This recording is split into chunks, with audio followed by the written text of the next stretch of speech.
જય શ્રી કૃષ્ણ, રાધે રાધે. વૈષ્ણવ, અહીંયા છે ને મેં આ નાગરવેલના જે પાન આવે છે આપણે એ નાગરવેલના પાન લીધા છે અને એક મોટી ચમચી અહીંયા ગુલકંદ છે. આ ગુલકંદ આપણે ઘરે જ બનાવેલો મેં આ વિડીયો આપ સાથે શેર કર્યો હતો. તો આપ અહીં જો એનું સુંદર રંગ કેટલો છે અને ટેક્સચર બી કેટલું સુંદર છે. ઘરે જ બનાવેલો ગુલકંદ છે આપણે આ, કારણ કે આજે આપણે છે ને પાન માવાની બરફી સિદ્ધ કરવાની છે. તો આ છે ને પાનનો મસાલો છે, સુકાઈ ગયેલો. એટલે કેવું હોય કે આ મસાલો છે ને ગુલકંદને બધું મસાલો નાખીને બને છે, તો એને ફ્રીજમાં મૂકી દઈએ તો આવી રીતે થઈ જાય.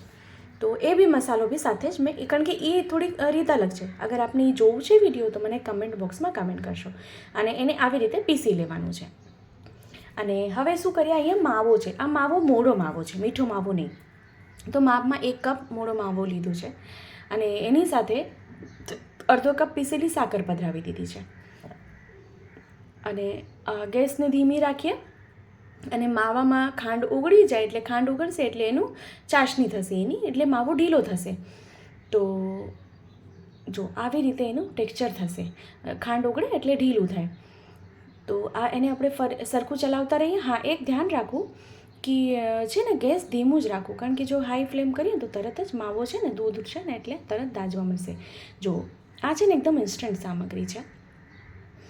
માવામાંથી આપણે ઘણી બધી સામગ્રીઓ સિદ્ધ કરી શકાય છે. ઘણી બધી સામગ્રીઓ આપણે બને છે. આપણી પાસે જો માવો આપણે બનાવી લઈએ, એકસાથે આપણે 1-2 લીટર દૂધનો માવો બનાવી લઈએ ને, તેમાંથી આપણે ઘણી બધી સામગ્રીઓ સિદ્ધ કરી શકાય છે. અને ઇન્સ્ટન્ટ, ઝટપટ, કે આપણે દૂધ બાળવાની કે એમાં ખાસી વાર ન લાગે ને માવો તૈયાર કરેલો હોય તેમાંથી ફટાફટ સામગ્રીઓ સિદ્ધ થઈ જાય. તો આપણે જે મિશ્રણ પીસી રાખ્યું ને, ક્રશ કરી રાખ્યું ને, એ આપણે માવામાં હવે પધરાવી દઈએ. હવે એને સરખું આપણે ચલાવીએ. મિશ્રણ થોડું ઘટ્ટ થાય ને ચલાવીએ. તો જો અહીંયા છે ને આજે મેં ફૂડ કલરનો ઉપયોગ કર્યો છે, પણ આપણે જો, કારણ કે આ મને ઠાકોરજીને સામગ્રી નહોતી ધરવાની, પણ અગર આપણે જો ઠાકોરજીને ધરવી હોય ને તો આ ફૂડ કલર અહીંયા સ્કીપ કરશો. તો આ મિશ્રણ આટલું ઘટ્ટ થઈ ગયું. હવે આપણે ગેસની ફ્લેમને બંધ કરી દઈએ અને એને ઠંડુ થવા દઈએ. આટલું જ ઘટ્ટ કરવાનું છે. તો અહીંયા છે ને મેં ફૂડ કલર એડ કર્યું એટલે એનો કલર એકદમ લીલો આવ્યો છે.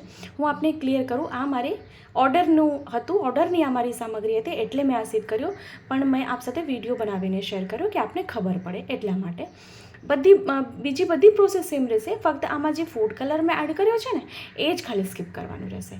તો આપ અહીં જો તો મિશ્રણ સુંદર ઘટ્ટ થઈ ગયું છે, કારણ કે જો મિશ્રણ ઠંડુ થશે ને એટલે ઘટ્ટ થઈ જશે આ. તો આપણને જો ન સમજાય ને તો શું કરવું, જરાક એવું હાથમાં લેવું અને આવી રીતે ગોળો વાળવું. તો આપણને ગોળી વાળીએ ને તો હાથમાં ચોટે નહીં, એટલે સમજાઈ જાય કે આ સામગ્રી સુંદર થઈ ગઈ છે, મતલબ સેટ થાય એવી થઈ ગઈ છે એમ. હવે શું કરીએ, આપણે એક પ્લેટ લઈએ અને પ્લેટમાં આપણે ઘી લગાડીને એને એમાં ઢાળી દઈએ. તો એ ઠંડી થઈ ગઈ છે તો સુંદર એમાં સેટ થઈ જાય. પછી આપણે એમાં નાની મોટી સાઇઝના ટૂંક કરી લઈએ. જો આપને આ પાનના રોલ કરવા હોય ને તો આપ અહીં એનો રોલ બનાવી શકો છો. રોલ બી ખૂબ સુંદર થશે, પણ હું આપ સાથે બરફીની સામગ્રી શેર કરી રહી છું. તો આ સુંદર સેટ થઈ જાય એટલે આપણે એને નાની મોટી સાઇઝના ટૂંક કરી લઈએ.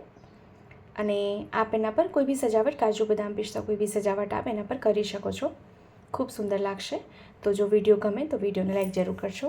અને હા, આપણા ગ્રુપમાં શેર ચોક્કસથી કરશો, જેથી શું છે કે વધુથી વધુ લોકો સુધી વિડીયો પહોંચી શકે. તો સુંદર સામગ્રી ઠંડી થઈ ગઈ છે અને મેં ટૂંક કરી લીધું છે. અહીંયા આપ જોઈ શકો છો. આ જેટલું સેટ થશે ને એટલે સુંદર એની ટૂંક નીકળશે. તો આ સુંદર ટૂંક થઈ ગયા છે. તો જો ચેનલ પર નવા આવ્યા હોય તો ચેનલને સબસ્ક્રાઈબ જરૂરથી કરશો. બેલ આઇકોન હિટ કરશો કે જેથી જ્યારે બી કોઈ સામગ્રીનો વિડીયો મૂકું તો આપ સુધી નોટિફિકેશન આવી જાય. તેના સુંદર ટૂંક કરીને આપણે એક પાત્રમાં સાજી લઈએ. આપને જો કાંઈ ન સમજાય તો આપણને ફરીથી કમેન્ટ બોક્સમાં કમેન્ટ કરીને પૂછી શકો છો. આમાં મેં ઘીનો ઉપયોગ નથી કર્યો. તો એટલે એક માવામાંથી આપણે ઘણી બધી સામગ્રીઓ સિદ્ધ કરી શકાય છે. હજી બી ઘણી બધી સામગ્રીઓ છે, એ બી હું આપ સાથે ચોક્કસથી શેર કરીશ. તો ખૂબ સરળ અને સુંદર અહીંયા પાન માવાની બરફી સિદ્ધ થઈ ગઈ છે. તો આપ બી આ સામગ્રી સિદ્ધ કરશો અને કમેન્ટ બોક્સમાં કમેન્ટ કરીને ચોક્કસથી જણાવશો કે આ વિડીયો, આ રીત અને આ સામગ્રીની રીત આપને કેવી લાગી છે. ફરીથી આપને એકવાર જણાવીશ કે કલરનો ઉપયોગ મેં એટલા માટે કર્યો હતો કારણ કે આ મારે બીજી જગ્યાએ ઓર્ડર દેવાનો હતો. પણ આપ જ્યારે ઠાકોરજી માટે સામગ્રી સિદ્ધ કરતા હોય ત્યારે ફક્ત અહીંયા કલરનું સ્કીપ કરશો, બીજી બધી પ્રોસેસ સેમ રહેશે.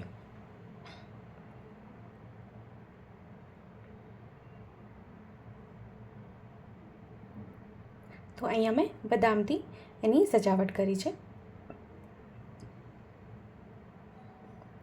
તો ખૂબ સરળ અને સુંદર શ્રી પ્રભુને ભોગ ધરવા માટે માવા પાનની બરફી સિદ્ધ થઈ ગઈ છે. ફરીથી મળશું નવા વિડીયો સાથે. ત્યાં સુધી આપ સૌને મારા જય શ્રી કૃષ્ણ.